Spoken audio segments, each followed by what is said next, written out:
bienvenue sur le podcast Demande à maman et la nouvelle saison qui va être consacrée au témoignage des mères du quotidien. Pour découvrir leur vécu, leur zone de progrès et leur découverte pleine d'émotions et d'apprentissage du quotidien. Pour en faire un outil de prévention du burn-out, mais aussi pour en faire un outil d'échange, de conversation entre nous mères ou entre nous pères ou entre nous parents de manière beaucoup plus large. Voici ce qu'en dit Bianca. Que se passe-t-il pour Bianca ? Bianca est l'entrepreneur mère que nous suivons durant ces prochains épisodes.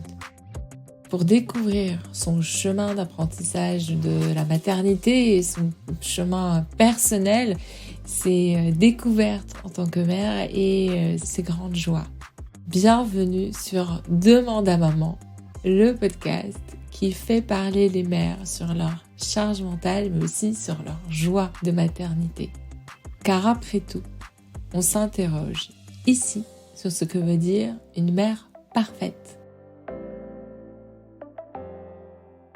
Je reviens un peu la pression au moment de la diversification. Légumes bio, cuit vapeur, tu mixes doucement pour pas perdre toutes les vertus des vitamines, etc.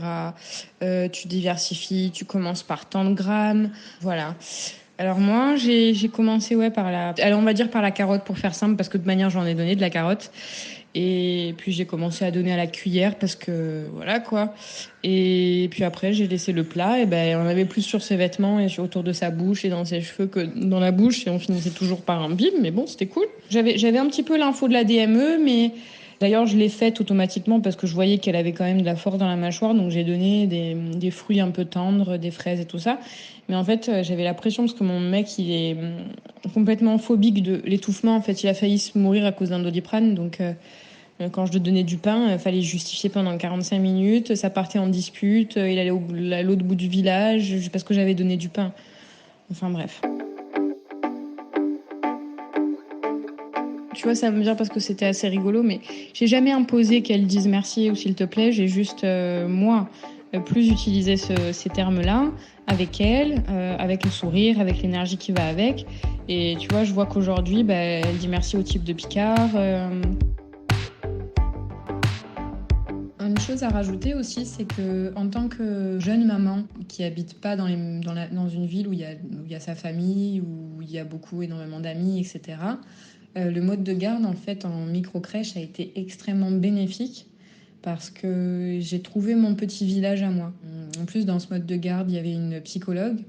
Donc moi qui adore poser des questions, qui passait mon temps à évoquer des sujets, des petites problématiques du moment, simples ou compliquées, je pense que je me prenais la tête. Mais une fois par semaine, enfin un petit peu moins, mais 2 fois par mois, j'allais dans son bureau et je posais plein de questions parce que c'est une source d'informations qui était juste dingue. Et puis quand j'arrivais à la crèche, je discutais avec beaucoup de gens, je prenais toujours plein d'avis. Alors parfois au fond de moi j'étais pas d'accord, mais j'ai jamais eu ce problème que je vois un petit peu partout passer, le fait d'avoir peur de demander de l'aide. Je le comprends pas, mais je pense que ça dépend de beaucoup de gens. En discutant aussi avec une éducatrice de jeunes enfants, elle m'a dit que certaines personnes en fait pour elles demander de l'aide, c'était comme si tu maîtrisais pas, enfin c'était un signe de faiblesse. Alors moi je vois ça comme une force. Je me sens pas plus forte que d'autres, mais très contente de fonctionner comme ça. Je ne pourrais pas fonctionner autrement, quoi. Je dresse le tableau de 100 modes de garde. Je sais pas où j'en suis là aujourd'hui, franchement. Alors j'ai peut-être créé un compte Instagram où je fais des activités. Je me suis peut-être projetée à faire des formations à distance sur mon ordi entre 14h et 15h30. Avoir appris une langue ou deux, si tant est que l'énergie y soit. Mais putain, je me dis, mais comment j'aurais fait ? Moi, c'est moi dans mon cas. Bérangère de la crèche des petites pousses, oui, la psychanalyste, pédopsychiatre, enfin en tout cas psychologue de la petite enfance, ou psychologue des enfants. Il faudrait que je regarde quel est le nom exact. Elle m'a aidée déjà parce que je savais qu'elle était là. Donc je savais que quoi qu'il arrive, quoi qu'il se passe, elle m'avait dit mais tu m'envoies un petit message, il n'y a pas de souci. Donc je me rends compte de la chance que j'ai eue de la rencontrer parce que voilà, c'est top. Elle m'avait dit tu m'envoies un message. Donc rien que de savoir le fait qu'elle était là, c'était hyper fort pour moi, pour avancer et tout ça. Et je vais essayer de revoir parce que j'ai mes échanges avec elle et que souvent j'ai posé des questions par message. Bérangère, je l'ai contactée à chaque démonstration d'opposition de ma fille. Chose que je ne savais pas comment réagir seule à ça. La première fois où elle m'a tapé, les premières fois où elle a commencé à refuser ses repas et à rien manger à table et voilà. Et puis aussi, non, il y a aussi les périodes, je ne savais pas trop comment gérer les transitions. Ma fille, elle avait toujours eu du mal avec les transitions, de passer de quelque chose à quelque chose. Elle se mettait toujours une période où ça allait pas, quoi. 15 minutes où elle pleurait, où elle était pas bien, de l'inconfort. Du coup, ouais, je lui exposais toujours la situation, puis elle me posait 2-3 questions en général, et puis elle me donnait quelques pistes, quelques clés, pour que moi, après, je lise ça, je les intègre et je les applique comme j'ai envie de les appliquer, au rythme où j'ai envie de les appliquer, et punaise, à chaque fois, ça a fonctionné, quoi. C'est aussi important de ne pas vouloir répéter des choses à la lettre, quoi. Et c'est pour ça qu'une personne qui te parle en connaissance des choses et qui te connaît, qui connaît ton enfant, elle va avoir un regard différent que un truc sur Google où tu vois des pistes ou un livre où tu vois des choses à appliquer, à faire. Et quand tu le fais, non, ça marche pas parce que tu t'es pas dans cette énergie-là, tu appliques, tu vis pas le truc. Voilà. La première fois que ma fille m'a tapé, j'ai dit à Bérangère, ouais, ça y est, on en est là.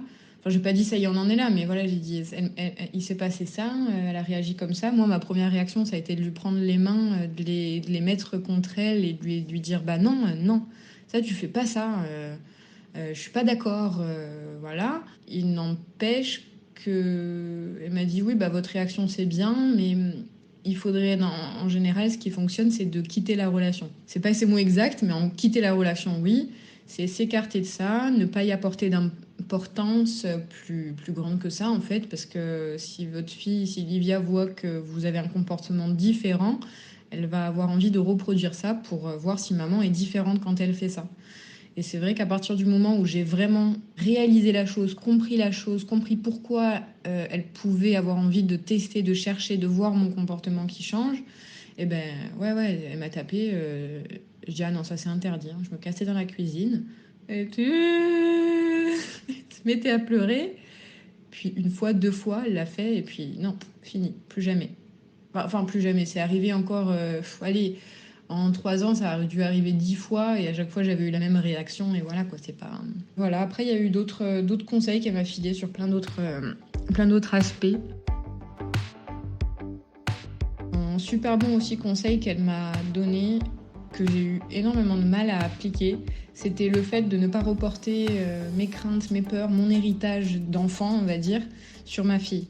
Moi, je suis une maman qui a un petit peu peur de la rupture, enfin j'avais, parce qu'en fait maintenant je l'ai plus vraiment. J'aime pas forcément me disputer, hein, mais j'ai plus peur de ça. J'avais un petit peu peur de la rupture, du fait qu'on s'éloigne, qu'on se détache, qu'on casse quelque chose. J'étais plutôt toujours à proposer, à pas impliquer. Et dès lors que j'ai compris qu'en fait, il fallait que je pose un cadre avec des limites claires, tout en ayant ma personnalité, ma façon de faire. Et voilà quoi, si on mange à telle heure, c'est le moment de manger. Par contre, si on veut manger sur le canapé, sur la table basse, assis, debout, tout ça, on peut manger. On mangeait parfois, on se préparait le repas, on grignotait toutes les deux sur le plan de travail. Sécurisé, bien sûr, parce qu'un jour, les gens imaginent leur plan de travail et pensent que c'est pas possible avec leurs enfants et s'imaginent que je suis une mère complètement folle. Non, mon plan de travail avait la possibilité, on pouvait s'asseoir dessus. J'avais pas mangé à côté d'une gazinière allumée. Donc, tant que voilà, je disais on fait ça, on le faisait, j'ai apporté un cadre qui l'a vachement sécurisé. J'ai toujours beaucoup expliqué à Livia les choses qui se passaient, même des choses qui pouvaient paraître compliquées pour son âge. J'ai toujours expliqué les choses quand je voyais qu'il y avait un inconfort chez elle ou quelque chose qu'elle n'arrivait pas à assimiler, à tout ça. J'ai dit, bah, tu veux que je t'explique les choses? C'est le mot que j'employais. Et en fait, très vite, elle a commencé à me dire, maman, explique-moi. Quand elle avait un truc qu'elle comprenait pas, maman, explique-moi. Et elle adorait ça parce qu'elle s'asseyait à côté de moi et elle écoutait ce que je lui racontais. Et après, elle me faisait oui de la tête et elle partait. Et c'est vrai que ce moment-là, même si elle comprenait pas tout, c'était un moment où je prenais conscience d'elle et de son jeune âge et du fait qu'elle soit pas en capacité. Enfin, tu vois, je pense que ça l'aidait, que ça m'aidait. Donc on était vachement là-dessus. Et moi, j'ai eu du mal, en fait, avec le non. Par exemple, ma grand-mère, un jour, m'a posé une question, elle était de passage à Marseille, elle me dit, mais tiens, mais tu lui dis jamais non. À quel moment tu penses que ça sera bon de lui dire non? Je lui ai dit, bah, quand je le sentirai, aujourd'hui, je la dirige vers autre chose. Et en fait, ça provenait du fait de la rupture. Alors non, on peut utiliser les autres termes comme stop, tout ça, mais moi, j'utilisais pas ça, pas cette rupture-là, je voulais pas avoir cette énergie-là. Et j'étais plutôt à essayer d'arrondir les angles et de proposer autre chose, d'aller vers autre chose. Ben, en fait, ce qui fait que tu dépenses énormément d'énergie pour trouver de la ressource pour accompagner l'enfant vers autre chose. Tu l'habitues pas forcément à une frustration qui au final n'est pas forcément mauvaise. Et voilà. Et donc moi j'ai eu beaucoup de mal à instaurer les limites de cette manière-là. Puis au jour où j'en ai pris conscience, j'ai commencé à y réfléchir et à arranger ça. Je l'ai récupérée d'une journée de crèche. On avait toujours le moment où elle se mettait à pleurer et tout ça. Et après, quand on rentrait à la maison, c'était alors, tu veux prendre une douche ou un bain ce soir? Je la faisais participer au choix des légumes chez le primeur avant. Je la sollicitais beaucoup, en fait. Et je me suis rendu compte plus tard que elle n'avait pas besoin de ça, en fait. Elle avait besoin de s'en remettre à moi uniquement quand elle sortait de la crèche et que je prenne les rênes et que... Enfin, même si c'est bien, mais pas trop, tu vois, je la sollicitais énormément. Pour moi, le cadre était là, j'avais l'impression qu'il était là parce qu'on prenait la douche quand j'avais décidé qu'on prenait. Enfin, on se lavait quand j'avais décidé qu'on se lavait, mais par contre, je laissais le choix entre la douche ou le bain. Je laissais le choix entre tu veux manger là ou sur la petite table ou sur la grande table. Et c'est vrai que je me suis rendu compte que c'était pas forcément idéal. Et à partir du moment où j'ai sécurisé ça et où j'ai laissé plus d'espace dans les temps où j'imposais rien, c'est allé beaucoup mieux, vraiment. Mais voilà, j'avais peur de la rupture et j'avais pas pris conscience de l'importance d'un cadre. Et ça, c'est Bérangère qui m'a donné cette information et surtout qui m'a fait vraiment comprendre comment instaurer un cadre ferme. C'était peut-être moins que 2 fois par mois. Non, je pense que c'était un petit peu moins. J'exagère un petit peu, mais c'est vrai que, en gros, je savais qu'elle était tout le temps disponible. Et je pense que 2 fois par mois, je me disais, tiens, est-ce que je lui pose la question ou pas? Et que finalement, je le faisais pas parce que je me disais, j'attends demain de voir si je trouve une solution. Et voilà. Mais le fait de savoir qu'elle était là, c'était cool. Et surtout, ce que j'adore, en fait, c'est quand tu prends le chemin de la maternité et de la parentalité, c'est le champ des possibles que t'offre ce nouveau positionnement dans la vie, ces nouvelles questions que tu vas te poser, ces nouvelles remises en question, les nouveaux choix. Tout a plus d'importance. Donc c'est pas que t'en avais pas avant, mais tout est plus mesuré. Et c'est pour ça qu'il y a une notion d'équilibre aussi qui est super importante. Et l'équilibre entre le bien, le mal, peser le pour, le contre, tout a beaucoup plus d'importance et ça amène à une espèce de mécanisme dans tes choix d'adulte après. Enfin, ça amène à une facilité après pour prendre des choix en fait, parce que tu passes ton temps à te dire putain, est-ce que je lui redonne un biberon alors qu'il a bu il y a 2 heures? Ouais, mais il a l'air d'avoir faim. Bah bien sûr qu'il faut que je lui donne, mais en même temps, ah merde, ça va lui faire des coliques.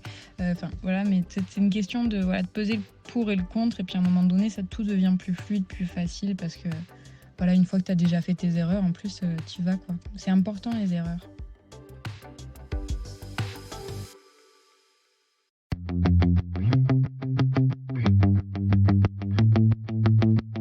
Et vous, que pensez-vous de la mère parfaite? Quelle est la définition que vous en avez? Quelle est la définition de la charge mentale? J'espère que cet épisode et ces témoignages avec Bianca vous ont plu. N'hésitez pas à laisser des étoiles et des commentaires et partager autour de vous. Et pourquoi pas nous envoyer votre témoignage pour participer, vous aussi, au prochain épisode. Nous serons ravis de pouvoir écouter votre vécu de maman. De ces premiers jours de découverte jusqu'à l'apprentissage, voire on va dire le confort et les câlins et les moments de paillettes. À vous de choisir ce que vous souhaitez nous partager. Nous serons plus que ravis de vous écouter. À très bientôt sur Demande à Maman, le podcast. Un podcast co-animé par Boutena Burkel et Charlotte Fortuit et produit par The Helper, assistant parental et mobile pour les jeunes parents ambitieux. À très bientôt!